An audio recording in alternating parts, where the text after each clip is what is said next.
आज हम पीसीओएस यानी पॉलीसिस्टिक ओवरी सिंड्रोम की उलझन के बारे में बात करेंगे। आज हम इस उलझन के बारे में बात करेंगे कि बच्चा पैदा करने वाली उम्र की औरतें अपने आप से सवाल करती हैं कि क्या मुझको पीसीओएस हुआ है या एंडोमेट्रोसिस हुआ है। दरअसल बच्चा पैदा करने वाली उम्र की औरतों में पीसीओएस या पॉलीसिस्टिक ओवरी सिंड्रोम एक बहुत ही कॉमन बीमारी है। अक्सर ये देखा गया है कि बहुत सारी ऐसी बीमारियां हैं जिनकी अलामत या sign symptoms polycystic ovary syndrome की अलामत की तरह होती हैं, यानी इसे ओवरलैपिंग ऑफ साइन सिम्टम्स कहते हैं और गलती से इसे पॉलीसिस्टिक ओवरी सिंड्रोम समझ लिया जाता है। मिसाल के तौर पर थायराइड हार्मोन्स की बीमारियां यानी थायराइड हार्मोन्स के इम्बैलेंस होने वाली बीमारियां और इसके अलावा मिसाल के तौर पर पॉलीसिस्टिक ओवरी विदाउट ए सिंड्रोम और उसके अलावा एडिनल ग्लैंड्स जो एक तरह के गुरुद होते हैं, गुर्दे के ऊपर होते हैं, इनकी खराबी जिससे कॉन्जेनाइटल एडिनल हाइपरप्लासिया कहते हैं और बहुत सारे जेनेटिक डिसऑर्डर। इसके अलावा कुछ दवाइयां हैं जो पॉलीसिस्टिक ओवरी सिंड्रोम की अलामत की नकल कर सकती हैं। इसलिए सही मर्ज की पहचान या डायग्नोसिस करना मुश्किल होने के साथ साथ ज़रूरी भी हो जाता है।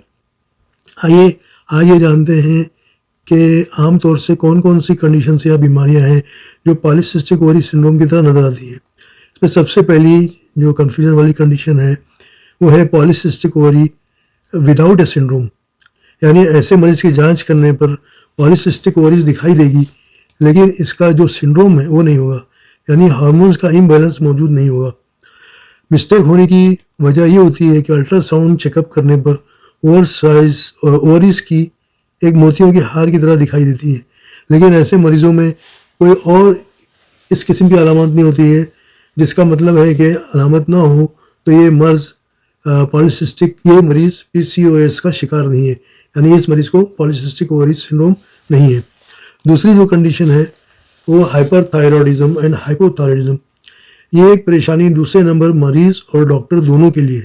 इन बीमारियों में माहवारी की इरेगुलरिटी, जल्दी थकावट, वज़न में तब्दीली, ये सारी शिकायत या अलामत बिल्कुल पीसीओएस की नकल करती हैं और हार्मोनल टेस्ट से बीमारी का पता चल जाता है कि थायराइड का प्रॉब्लम है। तीसरे नंबर की कंडीशन जो है एडिनल ग्लैंड्स डिसऑर्डर कहते हैं। ये एक तीसरे नंबर की बीमारी या परेशानी है जिसे CAH या कंजोनाइटल एड्रिनल हाइपरप्लासिया कहते हैं।